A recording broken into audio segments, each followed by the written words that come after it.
Hey everybody, I want you to head down to teespring.com and check out Bondy's Boutique and get some of Bondy's merch. Hey everybody, it's your girl Bondy Blue and I am back for another episode review recap of Queen Sugar. So let's get into it. At the beginning of the episode, it starts off with Nova and Micah. They're at her place and just talking. And she's down, feeling bad about everything that's going on. The family is ignoring her. You know, she's trying to call them and they're not answering. And Micah is like, I don't know why they think the silent treatment is effective. And I'm like, Micah, shut up. Like, shut up, Micah. Okay? Like, you may not feel any type of way about your mom's and your dad's business being put out on the street in this way, but it doesn't really affect you as much, does it? It affects Ralph Angel. It affects Darla. It affects Aunt Vi. You know, it affects everybody. And for Micah to be so on Nova's side, I just feel like it's a testament to his immaturity. Because it's like, oh, you know, she's fighting the power too, so I got to be the same. I think they see each other in the other person. But when you think about that, that's like kind of an immature thing. Like what Nova did was very immature. The way Micah is handling the PTSD from the police officer, you know, he's a kid, so he has an excuse, but it's still immature. Micah tells Nova that he loves her at the end of the day, regardless of what's going on in the family. And he hugs her, and it's sweet because you can see that Nova is feeling some type of way, and I don't like to see anybody hurt. But Nova, you put yourself in this situation, baby. You made the bed, now you gotta lie in it, all right? Now, Charlie's boo Romero set up the clinic, and people are still kind of nervous and scared about coming. It's brand new. And Charlie is just kind of worried about it being successful. Micah comes in. So Charlie has to explain what's going on. You know, that they opened this as a clinic to help a lot of the people who are scared of being deported and things of that nature. And, you know, she has to introduce Romero. She doesn't mention that that's her boyfriend, but the look on Micah's face says a lot. Okay, it just kind of said a lot. And then Charlie gets an email that they caught the guy that's been sending the death threats to Micah. He's done it to other people, not attached to an organization, which is good. But it just, you know, goes to show how many people, you know, that are poor, bored, uneducated, and living in their basements are full of fear whenever somebody steps out and wants to invoke change. And it's just, you know, it goes along with the territory. And Micah, if he's going to continue to be outward with his beliefs the way he is, he's going to have to get used to what that is like, especially when he's somebody that's already in the public eye with his, you know, family being famous. So Vi is at work, y'all, and she's nervous. She's read the book. She's dealt with the Jimmy Dale situation, and she's unsettled, to say the least. You know, somebody drops a plate on the floor. One of the waitresses drops something and she's flipping out and she has to apologize to the girl. But, you know, it's just a lot going on. And then that same girl has to turn Nova away because Nova has shown up to the diner for the past couple of days and I don't want her nowhere near her. So she says that, you know, Nova, she ain't ready to talk to you yet. No, stop coming over here. Because every time I go mention Nova said, they giving me a cold attitude and rolling eyes and brick walling and all of this. So no. Vi is in the back working and like I said, just kind of very unsettled and worked up. And she hears Prosper talking about his wife and how she wasn't the one to cook. He was the one that cooked. And it was the same thing that Jimmy Dale said. So she kind of freezes for a moment. And I think there was fear that it was him. And then she just, you know, listened for longer and realized it was Prosper who was talking about his wife.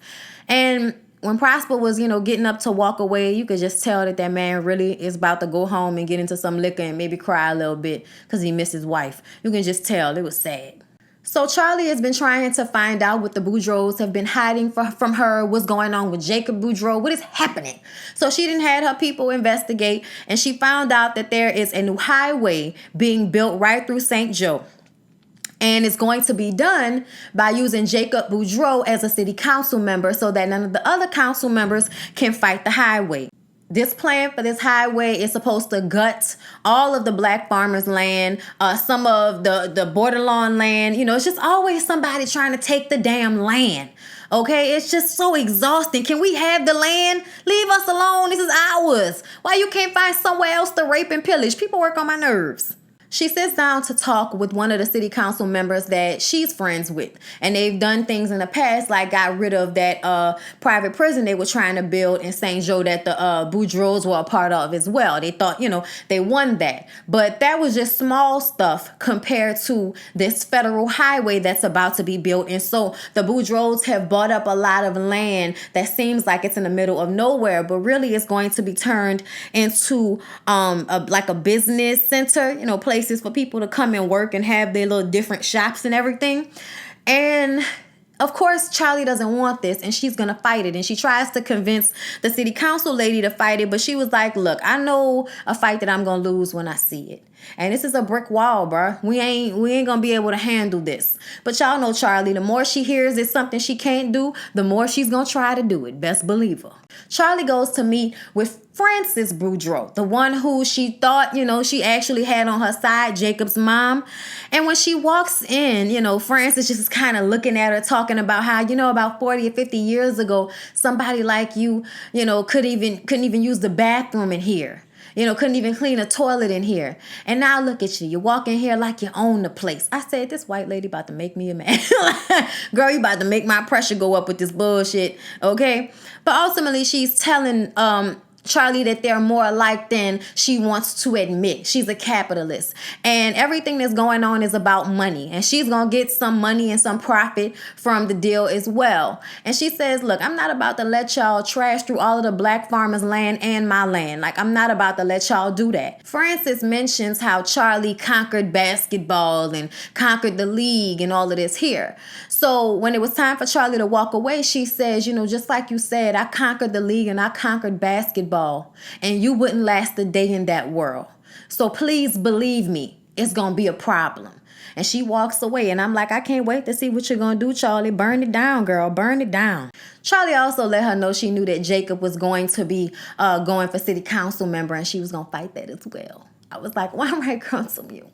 Darla is spending some time with her little boo, her little new boyfriend, listening to music on vinyl, trying to appreciate the realness of it all, okay? And then they do a little dancing, but you can see that Darla's mind is somewhere else, okay? She seems to be worried. And then when she's alone, she gets a chance to read Nova's book. And she reads the section about when Hollywood found her, in a whorehouse, or the crack house or wherever it was when she was, having sex with a John and the baby was in a corner, all malnutrition and dying and everything. After she reads it, she shows up to Nova's house like, how could you do this? How could you destroy my life like this? How could you not think of my son and how he's going to feel when he reads those things about his mother? You are going to ruin the life that I have made for myself with my past. You said I stole something for drugs. Well, you stole my memories. Those weren't yours to take or your story to tell, Nova. And Nova thinks that her self-righteous effort in making people be honest with the world around them. Like, first of all, Darla has been very honest about who she is and what she went through. She don't need that to be put on a major scale for everybody. She deserves a clean slate after everything she's been through. So for Nova to try to use that as a way to make her feel okay with her business being put out there, I just thought was ridiculous and self-righteous. You know what I'm saying? You're helping people who have been through something you've been through. If you can make it through, then other people can too. It's like, girl, please get out of here with that. There are enough stories out there about people doing this type of thing and going through this type of trial and tribulation and heartache. Yeah. There's so many people that have this same story, Nova. This didn't have to come from you in this way. I'm just saying. I don't care what she say. It's not cool.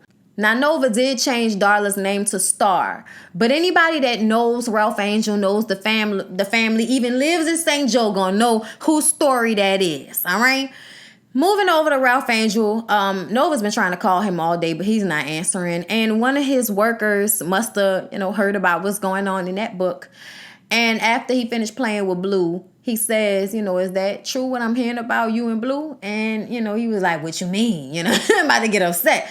And he was like, look, don't get upset. I just wanted to say I'm proud to work for a black man that's doing the right thing, because my biological daddy wasn't there for me at all, So I just want to let you know, you're doing the right thing. Much respect, you dig? I'm like, yeah, you know what I'm saying? Like a minute, right quick. So Charlie's at home.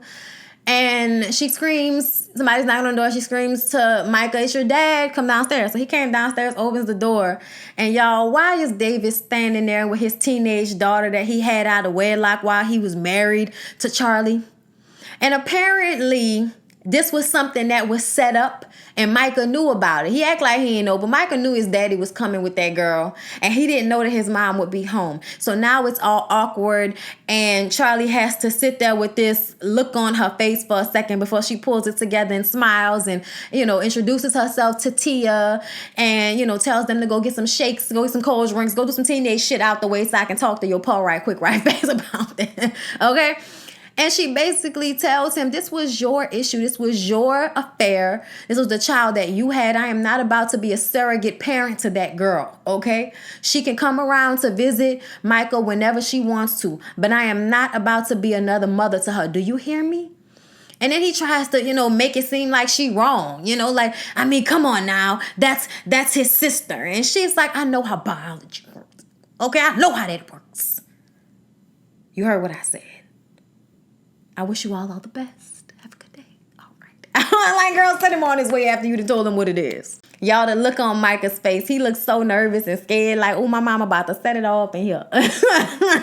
So Nova has her big book signing and she was expecting some of her family members to come too, but nobody was there but Micah.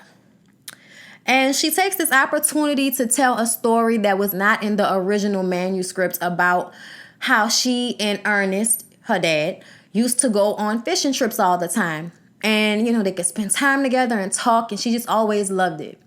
And one day, on the way, they stopped to get gas or something like that, or, was walking. I can't remember where they were in transit at the moment.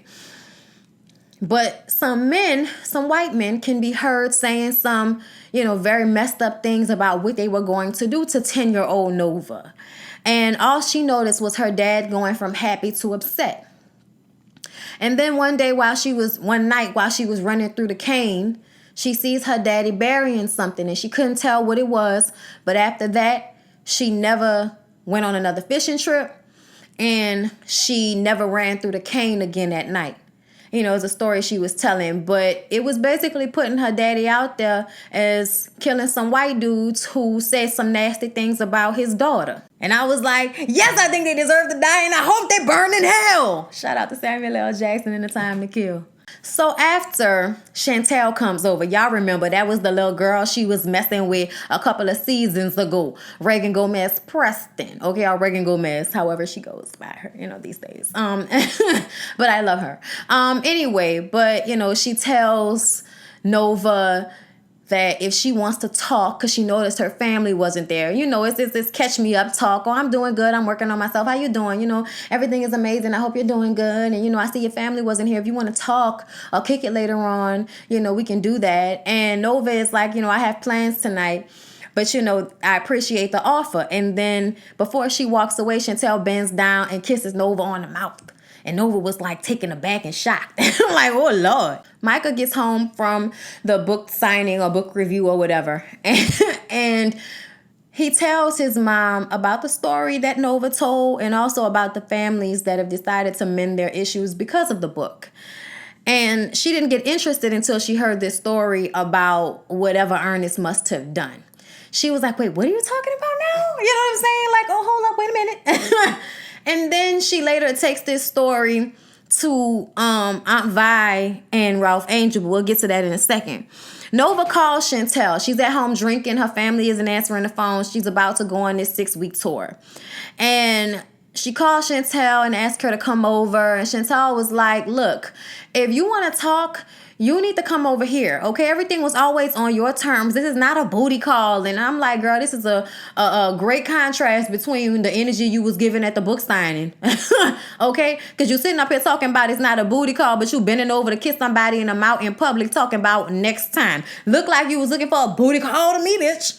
Okay, I was very confused about that, but Nova just ended up hanging up the phone. Like, let me hurry up and run away from crazy, okay? So like I said, Charlie goes over to Aunt Vi's restaurant with Ralph Angel to talk about this story that Nova told about Ernest. And y'all know Aunt Vi, she don't want to talk about this, but she knows. She says that she knows that it happened and she suspected something.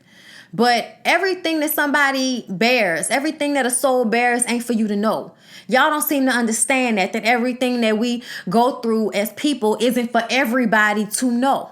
You know, even if that's close family, some things you got to carry on your own. But she says that her brother went from being stressed out after that fishing trip to not stressed out anymore. So she thinks that something happened to those white fellas that mentioned Nova and what they wanted to do to her. And this kind of put in Micah's mind, this was a story of justice.